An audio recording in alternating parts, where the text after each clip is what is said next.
Okay, class, back again with chapter 4, and I'm going to be talking about objective 2. So without further ado, we will get to it. Where are we?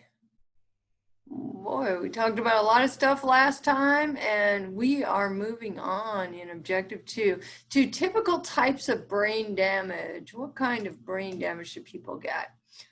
So how would you guess that people damage their brains? You probably think they hit their head, right? If you're a young person, that is a really common way to damage your brain. You just hit your head. It's called a closed head injury, and you can do it in an accident, you can do it in football, you can do it in lots and lots of ways. It's not necessarily just hitting your head once. In a lot of sports like football, you probably heard you can get brain damage from repeated blows to the head, and that's very, very common. In older people, my age and older, the most common types of brain damage, since our frontal lobes got all developed and we don't do crazy things like, drive too fast or bang our heads anymore, then the most common type of brain damage is a stroke. And there's two kinds of strokes. A stroke just basically means you've got a problem with the blood flow in your brain. And remember that the brain needs oxygen and the brain needs glucose, and it's going to get that from the blood. So if you have blood flow problems, you've got brain problems, basically. So there are two types. Ischemia is an obstructed blood flow, and then a hemorrhage, which is where an artery ruptures. That one's a lot less common. It's more likely to get a blockage so that blood can't get to a place, and that's the ischemia.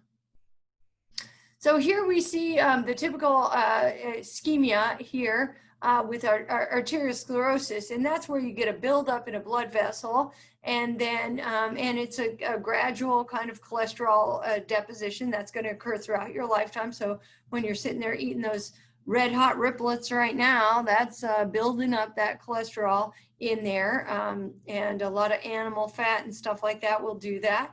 And then eventually you get a blood clot in there, and that blood clot can break free, and this can happen anywhere in the body, and then that blood clot breaks free and it gets up into the brain where there's very tiny blood vessels, and it gets caught.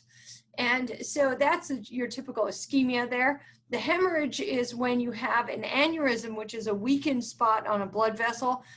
Some people are just born with these weak spots, but again, this is very rare. It's unlikely for people to have a stroke this way. And what happens is they start bleeding out into the brain tissue, and the brain tissue does not like to be surrounded by blood like that. Okay, so what happens after a stroke? There's all kinds of problems that people get, but you can see the percentage of these different kinds of problems because the brain is controlling the whole body, and so you get all kinds of issues going on after a stroke. So the question is, how does this brain damage happen? The stroke will kill neurons, and that is done by a lack of oxygen and glucose. So basically, you remember these neurons need oxygen and glucose to survive. If they have a lack thereof, it's going to cause them to dump glutamate. They get very active, right? And glutamate actually overstimulates the brain. They just dump and dump and dump and dump glutamate, and the brain just sort of freaks out. It overstimulates, and the neurons die there. And that happens relatively quick. Often, within an hour or so, you've got some loss. So we'll talk about that. Here's some risk factors for stroke: older age, male gender. African Americans are more at risk for stroke.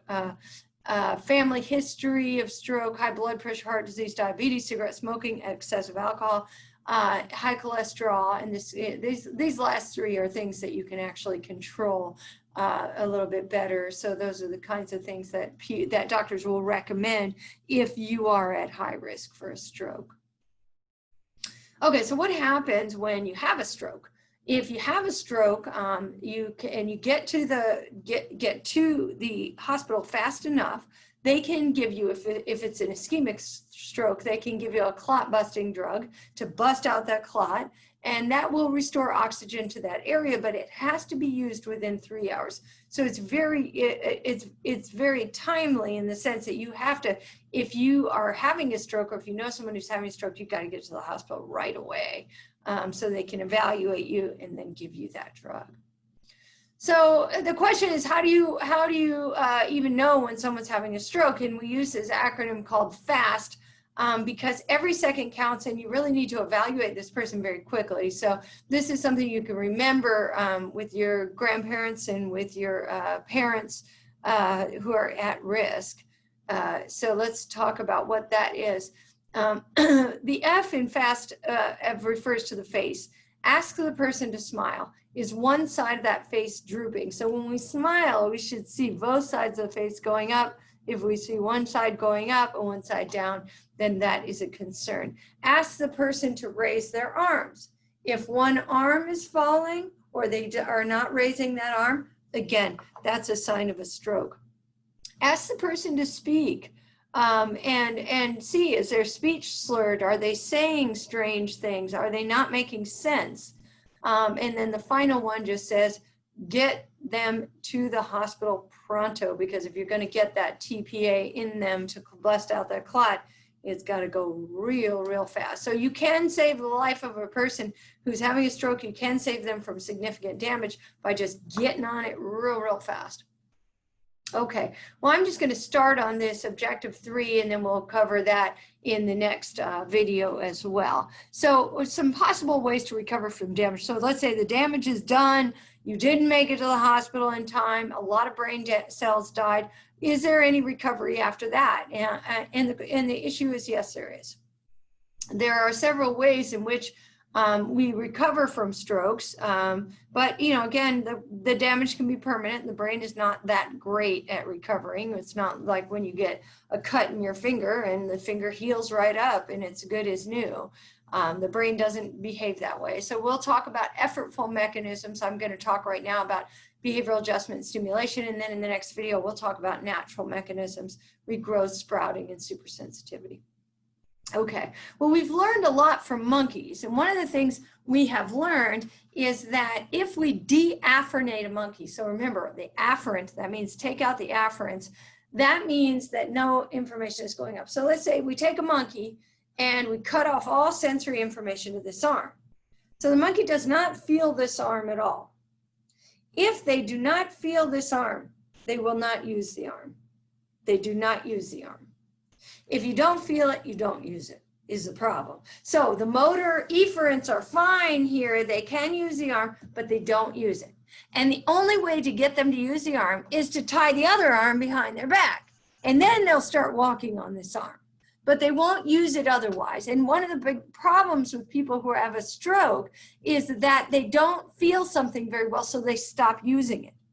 If you can get them to use it, they are going to do better. Then you lose fewer connections in that arm. It's like use it or lose it. You probably heard that. If you don't use it, if you don't practice, then the connections get weaker. And so that's really what all physical and occupational therapy is about. It needs to be started ASAP, and you really need to be faithful with it. So I know a lot of I've seen a lot of older people be like, I'm not doing that. That physical therapy hurts me, and I'm not, or he thinks I should do it 3 times a day. I don't need to do it 3 times a day. I'm like, yes, you do. Because what happens if you're not using it is that you're getting further damage to the brain, and we'll talk about that. Not using essentially ends up damaging the brain. So we'll talk about that. Behavioral adjustments are very important. So stimulation, and I'm going to introduce a term here which really is the definition of what I just said. It's diastasis. When a neuron dies, let's say this neuron is connected to this neuron dies, now this one, although it's still alive, becomes inactive because it doesn't have that constant stimulation anymore that it used to get from this neuron when this neuron died. What happens when a neuron becomes inactive is it becomes at risk of dying itself. And so we have this big problem where the stroke has killed some neurons, but there's others that are still alive. We've got to get them that stimulation to keep them going. And that's where this physical therapy becomes very, very important. Those neurons have to be stimulated. And, you know, a typical neuron is going to have lots of different connections. If we can stimulate it in other ways, we've got to stimulate it in other ways and get those body parts working and doing as much as they possibly can. I'm going to talk about other mechanisms of recovery in the next video. You guys have a great night, day, morning, whatever you're doing.